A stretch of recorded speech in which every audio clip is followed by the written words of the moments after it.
but we move to week number 12 in the National Football League. Your bye weeks this week are those Denver Broncos.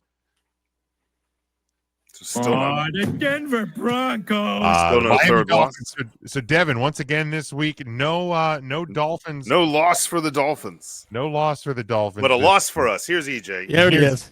Here's EJ crashing into the Just studio. when you think things. There we go. There he is. EJ, how we doing this week? I'm well. How are you doing? How you doing? Good. Crashes into the show more than Billy Joel in the houses. Oh, Jesus. Damn. Wow. Snap. Dang. All right. Broncos, Dolphins, Chargers, thank God, and Commanders. On the Chargers need that bye week bad. My Those God. injuries, dude. What a They need situation it. they're in. They need it bad. It is rough. It is rough in LA. But all right, let's go to the games. We'll start Thursday night, 8:15 Eastern Time, Prime Video. It is the 7-3 Buffalo Bills, a 5.5 point road favorite at the Houston Texans, who are 5-5. Your over under on this one is 43.5. EJ, welcome, and you're Thank up you. first. Also in Houston, we talk about a lot of teams in wildcard. It's a messy AFC wildcard picture, and Houston started 0-3. They're back in it, and even without CJ Stroud, they're back at 500 now, and making things interesting there. This is a sneaky big game here for both these teams here. Actually, I actually like Houston the points. I think Buffalo wins the game, but I think Houston the points here. But I also will take a slight under on this one. All right. Nothing is over. Sean. Yeah, I mean, the best thing going for the Texans is not necessarily their backup quarterback, and it's not necessarily anyone playing for them. It's the fact that the Bills haven't looked like garbage for a couple of weeks, and it's bound to happen. That team is not, in my opinion, good enough to maintain a streak for very long. Is it definitely going to happen this week? No. They might wait for a division game, just or something like that. But no, with that 5.5, I'm actually going to side with EJ here, primarily because you do get the points, and I think with that chance of a Buffalo letdown, especially on the road against an underrated Texans defense and front four, that's a very good front of that defense. I know the secondary's made some mistakes in games, but that pass rush in Houston's very good. So give me Houston to cover. I'm going, 43.5. Josh Allen could do that by himself if things go right. Against that defense, though? Best in the league, arguably? I'm going to take the under. I think Buffalo has a hard time scoring, and I think the defense gives up just enough to maybe lose that game. Houston's starting to remind us why we've thought they were a fairly decent team the last couple of years. And Buffalo many times this year have reminded us that they're not. So an interesting one. I think this potentially be one of the more interesting Thursday games we've kind of had this year. And as crazy as it is, You sound insane. I'm kind of tending to agree with EJ here. I think the Texans are going to do enough to disrupt the Bills. Honestly, and it says as much about the Bills as it does the Texans. Wouldn't even be shocked if Houston wins this game. Yep. At home, but I think they definitely cover. And I do like the under as well. Devin has the Bills and the over. Devin is certainly the optics around the fact that it's a short week, it's on the road, and all that. It's definitely in the conversation. Something that could an upset could happen here. Well, and it's the one game out of the four we're predicting where it's one of those games that I've been trying to point it out for weeks, and I just keep forgetting to mention it. This has been a season where we're reminded of how important QB2 is. Yeah. Mm-hmm. We've had a lot of guys go down, some season ending, some not. But in those fill-in games where you don't need a backup quarterback to go 4-0 or 3-0, but just getting one extra win while you don't have your starting quarterback in there, having a guy Carson Wentz played great in Minnesota. Until he was half a human being. Until he didn't. He was playing with just like dead weight on the other side. He was a dead arm. I think you've seen a couple teams throw guys in, and you have some that are, and then you have Marcus Mariota and a few other guys that are not. San Francisco found a guy that is You know what I mean? Like there's guys out there that can come in and carry a team for a while. So, looks like Houston may have one as well. And to your point, Davis Mills, he found 2 wins for them. Actually, that's 1, 2. So yep. All right. Next one, the 6-4 Pittsburgh Steelers. They travel to the 7-3 with a point differential of -6. If you can believe that. Chicago Bears leading the NFC North. They are a 3-point home favorite. You're over under 45.5. This one's Sunday, 1:00 on CBS. EJ. This is going to be one of those weird games. Now, the question is going to be Aaron Rodgers will be playing this game. Like the word is that he's trying to play this week, but it won't be his call on this one, obviously. Look, the Bears have been a good story, man. But I look, if you ask me, do I believe the Bears is a contender? No. I don't even know if they make the playoffs still, to be honest with you, man. I'm not going to believe that since I see it for myself. King in the North. But right now, they're right now in the first place. And you got to give them double to do. They find ways these last couple weeks. The cardiac Bears, you call them now. I'll take the Bears. They're at home. I'll take the Bears at home as a slight cover. But the best bet here is going to be the over. Take the over. Take the over. Take the over. Yeah. All right. Sean. I mean, frankly, I don't think the QB situation matters much for the Steelers. I would argue that a banged up, broken Aaron Rodgers and a healthy is it still Mason Rudolph? Is that who's playing? Yeah. Once I got a phone call. So I don't know. I mean, is there still a drop off there? Probably, but I mean, Rudolph gives you a little more zip on the ball. Then you're going to just utilize different skill position players. I think it might be good for DK Metcalf to get Mason Rudolph out there. But I've never been high on the Steelers. I'm still not high on the Steelers. Am I super high on the Bears? No. But I called them taking the North last week, and I guess my projection is that they will hold it because I think that they win this game. And I think it's going to be a little more handedly than that 3 points. Like I don't think 3 points scares me in this one. Defense is playing good. Caleb Williams is playing well. They got a ton of weapons. I think if you utilize all those weapons, you can spread some of that Pittsburgh defense out and alleviate a little bit of that pass rush and run zone. And they got 2 running backs running well. So, I mean, I don't see – I don't know, EJ saying they can't make the playoffs and then run.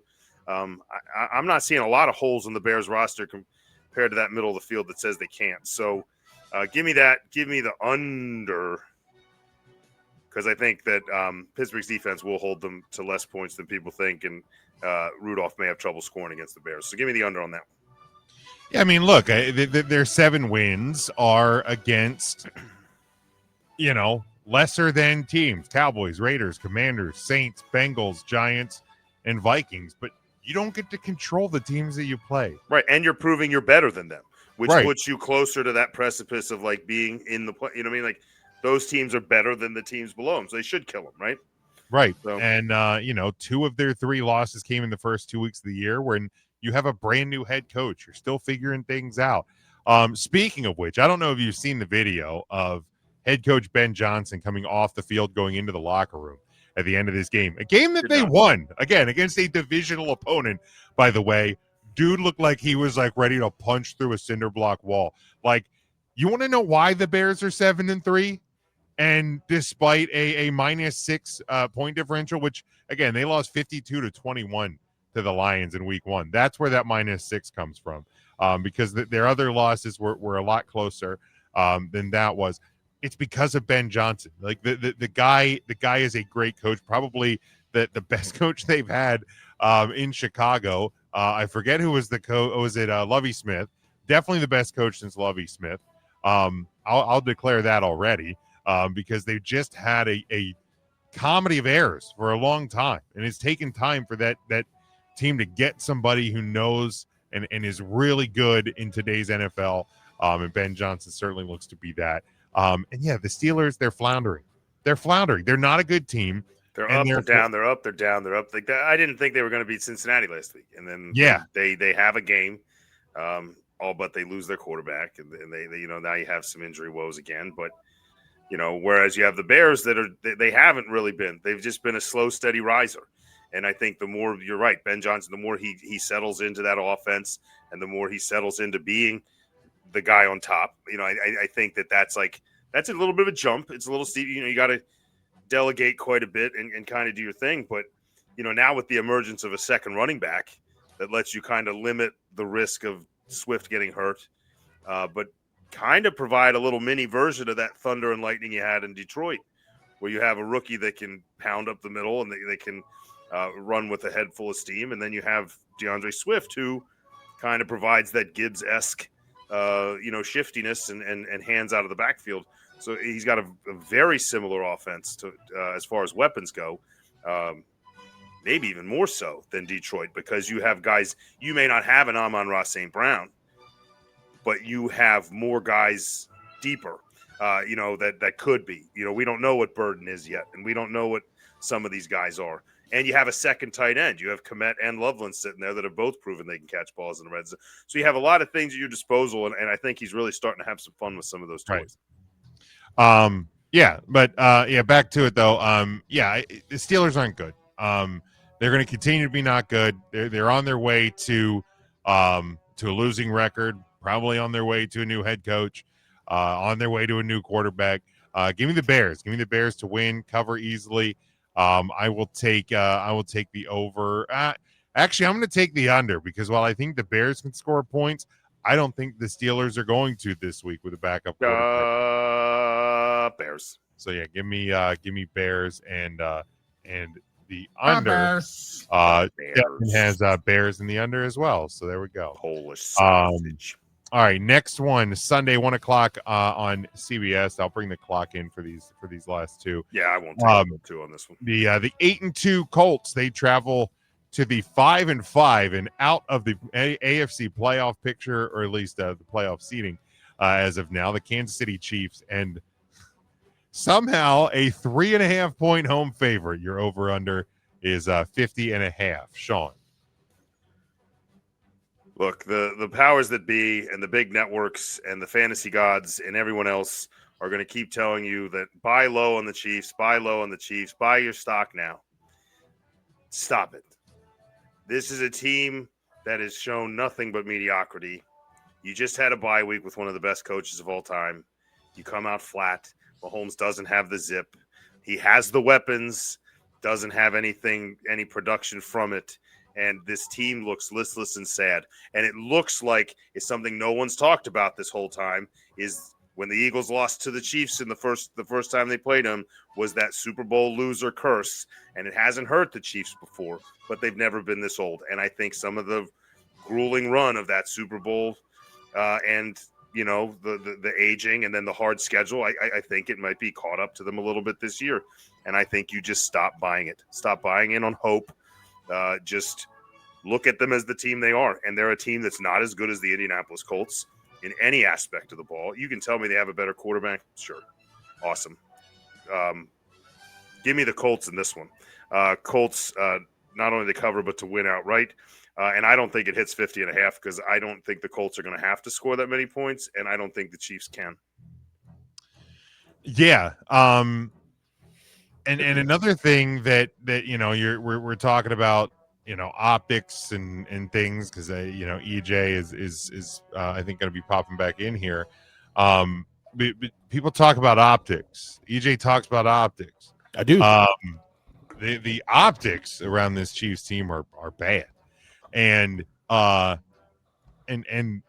Andy Reid made a comment today in a media session that, like, as people were asking, like, why are you not running the ball? And he's like, well, the run plays are being called in. Sometimes they get changed at the line. So, like, what used to seem like this perfect copacetic relationship between coach and quarterback and tight end, and it seems like it's fraying. I'm not saying it it's seems bad. Segmented a bit. I'm not saying it's off the rails, but like everybody wants to talk about, a team that Sean's a big fan of, when there's buzz and there's comments and there's social media posts and there's hidden messages and all of that stuff. Well, let's treat the other defending conference champion with the same treatment, because it's getting hairy, folks. It's getting hairy. Because they are not beating the Colts this week. You want to take one of the easiest bets of the week. The Colts are still a 3.5 point underdog. Grab it and run with it. They are going to win this game. They're going to win this game easily. And with Sean, Wow, I agree. I think it's the under. I don't think the Chiefs are going to be able to score a heck of a lot of points against this Colts team, and the Colts aren't going to have to run up a lot of points. So Colts and the under for me. EJ. it's funny because we spoke about the stretch a couple weeks ago about the Chiefs, like the 3-game stretch that could decide their season, and now they're 0-2 in that stretch. Mm-hmm. You know, the Bills lost, and now the loss Because is they're Denver bad. after the bye, and the Colts game. Again, do we see a world where Yes. where we're entering week 13 that the Kansas City Chiefs are 5-6? That's the thing. We played this a couple times this year. It could happen, but here's my philosophy on the Chiefs. Look, everything obviously is deteriorating. We get all that, but I don't care. I know it doesn't sound logical. Over. I don't give a fuck. You're buying Until- into a fable. EJ. Listen, until Over. this team is dead and buried, and they say Over. officially out of playoff contention, they have a pulse. They are still alive. Who do you trust? Well, That's that's it. what the definition of that is. No, that's what I'm saying. That's there's what certain still things that you alive just know- means. Dude, Sean, the Giants still alive to be in the playoffs. Okay, stop it. See, there you go. Now Okay. you've compared them to a legitimate All comparison. right. So Homer. there are levels to this thing, though. So I'm picking the Chiefs to win this game because they have to win this Homer. game.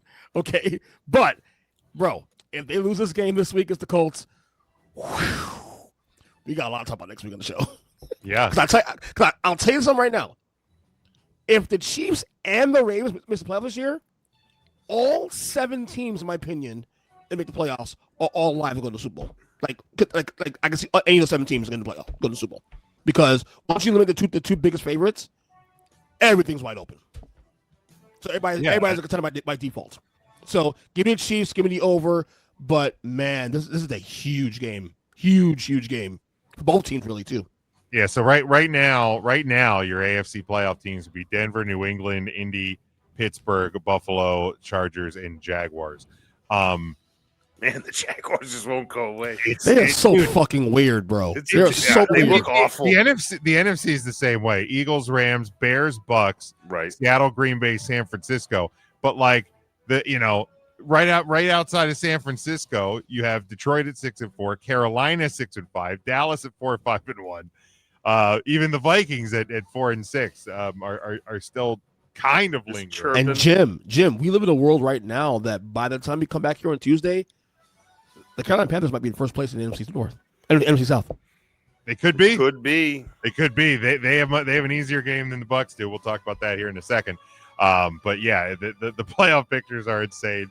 There's a game we're not predicting on Sunday. The Cowboys obviously they'll have a short week playing these Chiefs on Thanksgiving. But a chance to build off. I get it was the Raiders. I'm not certainly not getting any. You're doing what I do. You're trying it. You're trying it. But the front 7 for Dallas looked a lot better. Quinnen Williams already making his presence felt last night. So they looked good last night. if the Cowboys can disrupt the line of scrimmage, if you start winning those trench battles that they weren't winning in the first half of the season, that we've talked about the back end of the Cowboys schedule being this insane gauntlet. It doesn't look as hard now. We'll get to the last game here in a second, but because we talked about coming out of the bye, the Cowboys, and they cleared the Raiders. You had Eagles, Chiefs, Lions, Vikings, Chargers, Commanders, Giants. That looked like hell at the start of this season. All of a sudden, Eagles obviously still the top team in the NFC, but there's some struggles, at least on the offensive side of the ball. Chiefs are average or look average. Lions are struggling. Vikings are struggling. Chargers are banged up. Packers Commanders are stink. Giants stink. This stretch is a lot easier than it looked. And the funny part is the earlier part of the season, Broncos, Bears, and Panthers were all games that looked like easy games, and they ended up being harder. So the NFL reminds us all the time we know That nothing. we know nothing, right? That's why I always You know say nothing confidently. and you, Jimmy, and you know this And too EJ with my definitely shows. knows nothing. Yeah, you know I say this all the time, Jim, on my shows that the whole strength of schedule thing is gonna be bullshit. It's bullshit because Well, right. at the end of the day, A lot of teams were really great one year. They will regress. Like the Minnesotas will regress. Right. Washington will regress. See, so like I said, like the strength schedule thing is a little overrated. So I'm gonna say. Well, and also it doesn't have the same impact as it used to because now you have those divisional matchups that you're automatically locked into. It's not like the years and years ago where Giants win the Super Bowl, they get the hardest schedule based on what the team was, teams were last year, and like the Jets were the worst, they get the easiest schedule. It's not exactly the same anymore. But to be honest with you, like, and I know it's been kind of a habit lately defending the Eagles, but they've had a tough schedule in the league, in my opinion. Their schedule has turned out to be pretty difficult, and I mean, quite frankly, it should be. If you're the defending champ, and they're still 8-2 somehow. So yeah, kudos again. Much like Denver, much like Indy, like they just find ways. Much Chicago. I'm starting to believe we're the Denver of the NFC. Like it just feels like very similar. I'm just saying the way we're winning games. They're winning in similar ways. I think is what. That's what I'm trying to say. Is like we're trying to we're playing. They're both great rosters that are playing great defense while trying to figure out the offensive side of the ball. And it's one of those things where like they may never have to figure out the offense. Like you just keep throwing teams in front of them and they can't score, and you do just enough, right? And let your depth. So I feel like they're winning similar games. So hopefully we wake up. All right, last game of the week. We go to Sunday night, 8:20 Eastern time on NBC. It is the 6-4 Tampa Bay Buccaneers. They travel to the 8-2 Los Angeles Rams. A 6.5 point home favorite. You're over under 49.5. EJ, this is a huge game. Huge game. I want to go for and say it's a must-win for the Bucs, man, but they need this game bad. Like I expect the Panthers to fail in San Francisco Monday night, but my God, if the Panthers find a way to win that game on Monday night and the Bucs lose this game, like I said earlier, now they're going from being the NFC South darling to now being a half game behind the Panthers. So you don't want that situation. The Rams had a really tough. Game last week after being a 14-3, and then Seattle's defense clamped down for 3 quarters and almost lost that game altogether. So, by the way, I feel good about Seattle even after the loss for the record. I'm going to take the Rams on this one, but my God, does Baker Mayfield have enough in him to a miracle in him? Because he needs one now. The Bucs they're slipping a little bit now. They're slipping, So at that great start to the year, and obviously a lot of injuries play a part in that also too. But hey, it's part of the game, right? So. Give me the Rams win this game, and I will take the over on this one. All right, yeah. Injuries obviously plaguing them, similar to the Chargers. All right, Sean, Bucs at Rams. You can give Devin 10 seconds of my 2 minutes. Devin's comment that EJ, do you think this game is a must win for both teams? No, might win is probably the Bucs. Might win. That was a typo. Is great. Yeah, that's the best typo I've ever seen. But way to go, Devin.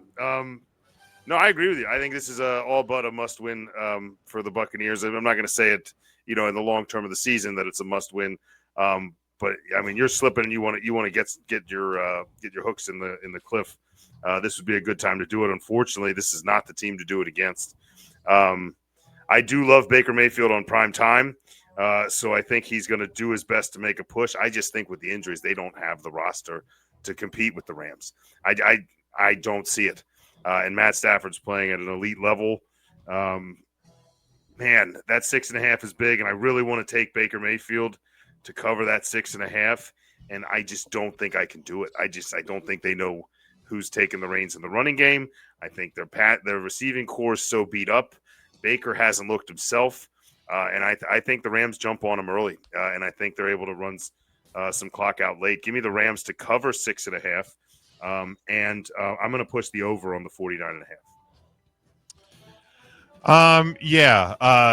Tampa obviously just been riddled with injury. Them and the Chargers are two teams that had so much potential and still have the potential if they can get healthy here towards the end of the year. But are you going to be able to get healthy in time to hang on is going to be the big question.